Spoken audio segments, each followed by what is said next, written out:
Assalamualaikum warahmatullahi wabarakatuh. Perkenalkan, nama saya Siti Komare Mumpala dengan NIM D101215152. Di sini saya akan menjelaskan mengenai penyelesaian sengketa batas laut Indonesia dengan Malaysia dalam perspektif hukum internasional. Pembahasan pertama yang kita bahas yaitu latar belakang terjadinya konflik. Sebagai sebuah negara kepulauan, Indonesia memiliki perairan yang berbatasan langsung dengan negara tetangga. Ada sekitar 9 negara yang perairannya berbatasan langsung dengan perairan Indonesia, yaitu Malaysia, Singapura, Thailand, Vietnam, Papua Nugini, Australia, Palau, dan Timor Leste. Antara perairan Indonesia dengan perairan negara-negara tersebut ternyata dapat menimbulkan konflik. Suatu pelajaran yang sangat berharga bagi negara Indonesia yaitu putusan International Court of Justice nomor 102 tanggal 17 Desember 2020 tentang case counting sovereignty over Pulau Lijitan dan Pulau Sipadan.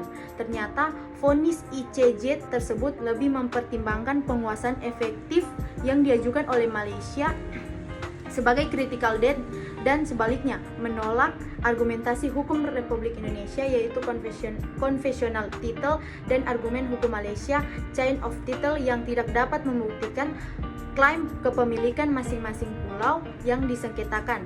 Pasca lepasnya Sipadan dan Lijitan, yang menjadi persoalan saat ini adalah delimitasi perairan antara Republik Indonesia dan Malaysia. Banyaknya delimitasi perairan yang tidak jelas antara Indonesia dan Malaysia dapat menimbulkan konflik baik sekarang maupun yang akan datang, yaitu dalam hal penentuan batas laut teritorial dan laut-laut yang saling berbatasan. Selanjutnya tentang mengenai isi kasus. Berdasarkan ketentuan KHL atau Konvensi Hukum Laut tahun 1982, Indonesia dan Malaysia memiliki kualifikasi atau kedudukan yang berbeda. Malaysia merupakan negara pantai atau biasa disebut coastal state, sedangkan Indonesia di samping sebagai negara pantai juga merupakan negara kepulauan atau biasa disebut archipelagic state. Perbedaan kedudukan ini juga berarti perbedaan hak dalam menggunakan garis pangkal. Negara pantai bisa dalam delimitasi negara lautnya menggunakan garis pangkal normal atau normal basilines. Jika garis pangkal normal tidak dapat digunakan karena kondisi pantai yang menjorok atau kondisi lain yang dibenarkan dalam KHL 1982 tadi, boleh menggunakan garis pangkal lurus atau disebut strike basilines. Sementara negara kepulauan dalam menentukan delimitasi lautnya menggunakan garis pangkal kepulauan archipelagic basilines yang menghubungkan titik-titik dari pulau terluarnya. Walaupun Indonesia dan Malaysia telah meratifikasi KHL tahun 1982, akan tetapi Malaysia masih menggunakan peta tahun 1979 dalam menentukan batas lautnya yang bersifat unilateral dan tidak disetujui oleh negara-negara yang berbatasan. Misalnya Indonesia, Singapura, Thailand, Filipina, Brunei, China, dan Vietnam.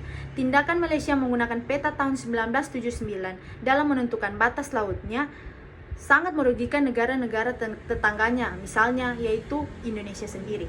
Dalam contoh kasus Pulau Sipadan dan Lijitan tadi, di mana Mahkamah Internasional pada tanggal 17 Desember 2002 dengan perbandingan 16:1 telah memberikan kedaulatan atas Pulau Sipadan dan Lijitan kepada Malaysia. Setelah berakhirnya kasus Sipadan dan Lijitan, muncul kembali permasalahan yaitu konflik Indonesia dan Malaysia tentang Blok Ambalat. Malaysia mendasarkan klaimnya atas dasar putusan Mahkamah Internasional yang mematakan Pulau Sipadan dan Lijitan menjadi milik Malaysia dan peta Malaysia tahun 1979. Sedangkan Indonesia sudah melakukan eksplorasi di wilayah Blok Ambalat sejak tahun 1960. Eksplorasi tersebut dilakukan tanpa adanya keberatan dari pihak manapun termasuk Malaysia, sehingga Indonesia tidak menerima klaim Malaysia tersebut.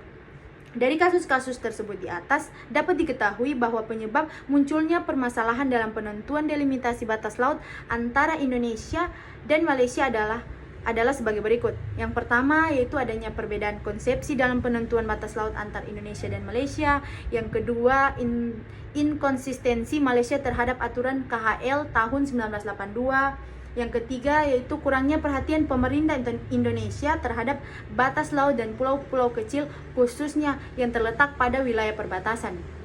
yaitu dengan tidak adanya kejelasan secara yuridis mengenai batas-batas wilayah laut Indonesia dengan negara-negara tetangga. Selanjutnya kita masuk pada penyelesaian putusan kasus.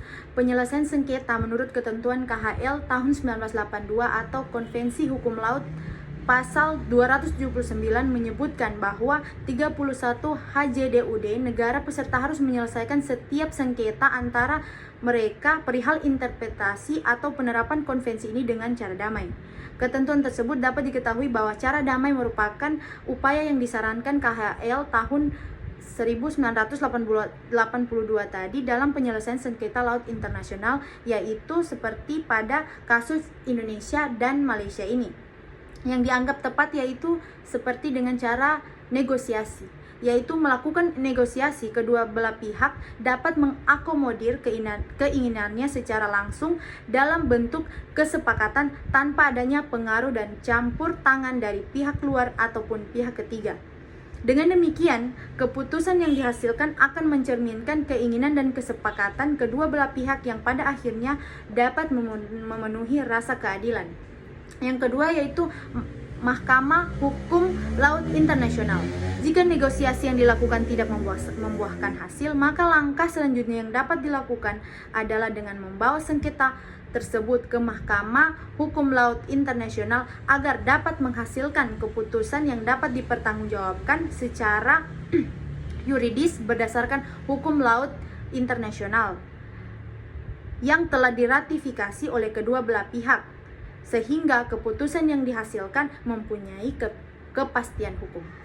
Terima kasih. Assalamualaikum warahmatullahi wabarakatuh.